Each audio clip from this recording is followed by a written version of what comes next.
Assalamu alaikum wa rahmatullah, bienvenue à tous. L'homme a depuis toujours été fasciné par le surnaturel et le monde de l'invisible.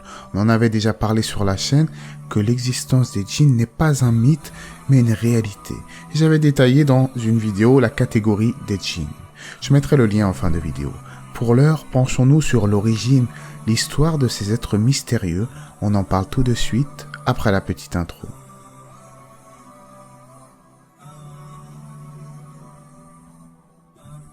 Les djinns sont des créatures qui ont été créées par Dieu avec un libre arbitre, tout comme l'être humain. Ils vivent sur Terre, mais dans une dimension parallèle, dans une réalité que nous ne pouvons pas percevoir. Ils sont invisibles à nos yeux, un peu comme les anges. Comme vous le savez, en tant que musulmans, nous n'avons pas forcément besoin de voir les choses de visu pour y croire. D'ailleurs, même les juifs et les chrétiens attestent de l'existence d'êtres invisibles comme les anges ou les démons. Même les non-croyants acceptent parfois cela en admettant qu'il y a des phénomènes paranormaux, mystérieux, sans explication rationnelle. Alors, petite précision, souvent les gens confondent et me posent la question, il y a une différence entre les djinns d'une part et les diables d'autre part en islam. Il y a en effet le peuple des djinns, il y a ce qu'on appelle les diables ash-shayatin. Les shayatin, les diables, se retrouvent parfois parmi les djinns, mais également parfois parmi les êtres humains. Le diable, Ash-Shaytan, est le père des démons, des diables. C'est celui qui est à leur tête. Quant aux djinns, le sujet de la vidéo, ils ont en effet un libre arbitre. Certains suivent le bien et deviennent musulmans, et d'autres sont rebelles et mauvais. Il est faux donc de dire que tous les djinns de manière générale sont malveillants. Mais quand est-ce que les djinns sont apparus sur Terre au juste? Déjà, on sait que les djinns sont apparus avant l'être humain. Allah a dit dans le Coran, dans le sens du verset, « Nous avons certes créé l'homme d'une argile sonnante, extraite d'une boue malléable. Quant aux djinns, nous les avions créés auparavant d'un feu sans fumée, d'une chaleur ardente. » Comme on l'a dit, certains djinns sont musulmans, comme le Coran l'atteste en nous expliquant que des djinns ont prêté oreille au Coran et y ont cru. Certains djinns ont attesté de l'unicité d'Allah, du Créateur, sans rien lui associer dans l'adoration. Quant aux djinns mécréants et rebelles, là oui on peut parler de shayatin, de démons. Si l'on sait que les djinns ont été créés avant l'être humain, avant l'homme, on ignore par contre la date précise de leur venue sur Terre.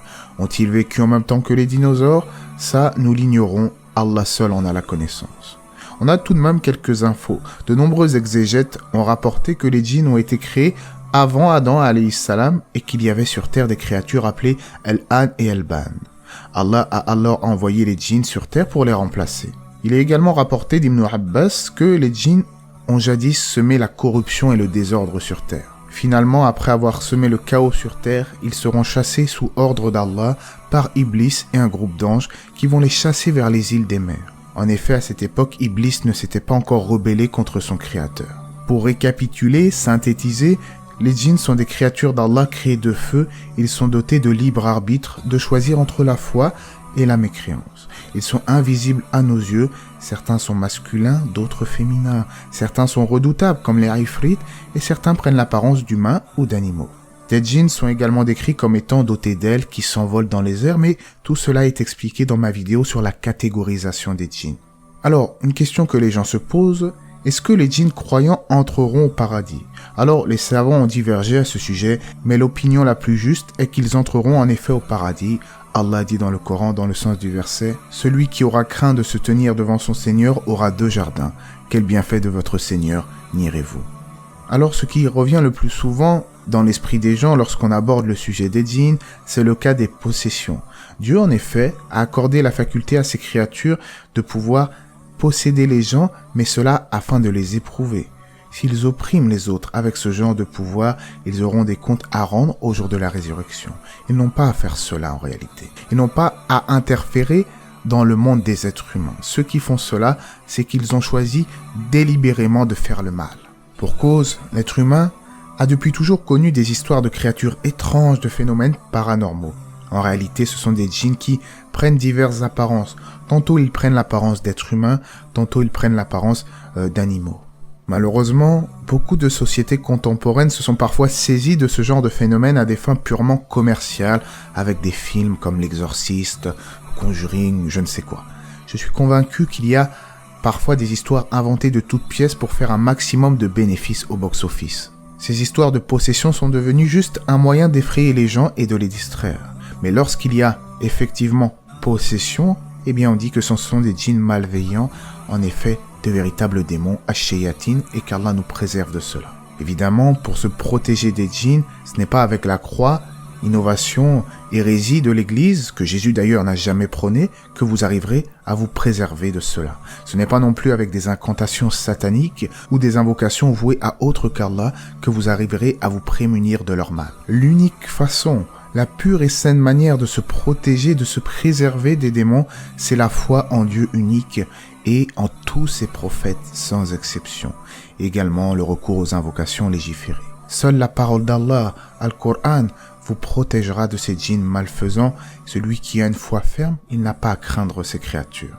Lorsqu'une personne cherche un autre moyen que le Coran, la parole divine pour se protéger, pour exorciser, chasser les démons, eh bien cela ne marchera pas. Et si cela marche en apparence, c'est que le diable se joue de lui. Car, on va donner un exemple. Quelqu'un qui fait des incantations sataniques ou du shirk ou qui utilise des choses mauvaises pour chasser les démons. Eh bien, le démon, lui, il va être content que cette créature utilise des mauvaises choses et il va faire mine de disparaître, de s'éclipser pour le renforcer dans sa croyance, aussi fausse soit-elle. Et rien ne dit d'ailleurs que le djinn ne reviendra pas tôt ou tard pour perturber encore cet être humain. Pour résumer, là encore, le croyant, celui qui croit en Dieu unique et en tous ses prophètes, il n'a pas à avoir peur de ces créatures, car elles ne peuvent lui nuire en aucun cas sans la permission d'Allah. Il faut craindre le châtiment d'Allah pour nos péchés, nos manquements, et non des créatures qui sont elles-mêmes créées et soumises à la volonté divine. Il est également rapporté des histoires d'idoles hindous buvant du lait, soi-disant. Nombreux sont ceux qui ont cru à ces histoires, que des idoles peuvent boire du lait d'eux-mêmes, et ils leur ont apporté du lait afin qu'ils puissent s'abreuver. Tout cela peut facilement s'expliquer par une présence démoniaque des djinns mal intentionnés. Vous connaissez ces temples consacrés à Ganesh, le dieu éléphant. Cela a fait une polémique. D'une part, il y avait les scientifiques qui essayaient de trouver une explication rationnelle, et puis d'autre part, forcément, les fidèles qui criaient au miracle. Nous disons que ces idoles ne peuvent pas boire du lait par elles-mêmes. Ce sont des djinns en réalité qui se sont joués de ces personnes-là. Les djinns, du fait qu'ils sont invisibles aux yeux des gens, qu'ils peuvent voler, eh bien, ils se servent de cela pour s'adonner à des activités occultes. Vous savez, vaudou, sorcellerie, esprit frappeur, médium, etc. Les djinns peuvent traverser de longues distances rapidement et cela peut s'avérer un atout non négligeable pour les sorciers en tout genre qui vont profiter de l'aide des djinns pour effectuer leurs maléfices. En effet, il n'est pas rare de voir que des magiciens font un pacte avec les démons pour réaliser leur tour de passe-passe. Il est également fort probable que beaucoup de djinns soient impliqués dans les affaires de voyance, de cartomancie, etc. Ces voyants, ces diseurs de bonne aventure, soi-disant, travaillent parfois avec les djinns. Car, comme vous le savez, chaque être humain a un djinn qui lui est assigné, même toi. Le prophète, alayhi salatu wassalam, a dit dans le sens du hadith, « Chacun d'entre vous a été assigné à un djinn qui l'accompagne en permanence. » Et les compagnons de lui demander, « Même toi, ya Rasulallah ?» Et le prophète de répondre, « Oui, même moi, mais Allah m'a aidé contre lui et il est devenu musulman. Maintenant, il m'encourage qu'à faire le bien. » Étant donné qu'on a tous un djinn qui nous est assigné, qui est avec nous en permanence, eh bien forcément, il a connu certaines choses de notre vécu. Du coup, il est fort probable qu'un voyant communique avec notre propre djinn pour avoir des informations sur nous. Et les gens, dans leur bêtise, vont être étonnés que certains voyants connaissent des choses de leur propre vie, alors qu'en fait, ils n'ont fait que communiquer avec notre djinn ou avec d'autres démons. Dans tous les cas, avec leur boule de cristal, les regardant la paume de leurs mains, tout cela n'est que de la bêtise et il est formellement interdit en islam de consulter un voyant. C'est un acte très grave et le prophète a d'ailleurs dit en ce sens, alayhi salatu wassalam, la prière de celui qui s'approche d'un diseur de bonne aventure pour lui demander quoi que ce soit est rejetée durant 40 jours et 40 nuits. En islam, cela est très grave d'aller voir un voyant, cela est formellement interdit, il faut bien prendre garde à cela. Les djinns peuvent également tromper les croyants qui pensent voir des miracles. On l'a vu avec certains chrétiens qui pensent avoir vu la Vierge Marie ou certains musulmans qui pensent avoir vu Dieu lui-même. Tout cela ne sont que des bêtises vouées à tromper ceux qui ont une foi faible ou défaillante. Comment alors se protéger de ces êtres démoniaques, comme nous l'avons dit, avec une foi ferme en tous les prophètes, notamment en Jésus, d'avoir recours aux sourates du Coran, les 3 sourates protectrices par exemple. N'oublions pas non plus de dire Bismillah en entrant chez soi, avant de manger, avant de boire, avant les rapports intimes. Toutes ces petites choses au quotidien qui vont faire que vous allez être un croyant qui ne sera pas touché par les djinns. Vous pouvez également réciter Ayat al-Kursi ou Surat al-Baqarah dans vos maisons. En effet, il ne faut pas laisser nos maisons comme des tombeaux sans aucune récitation du Coran.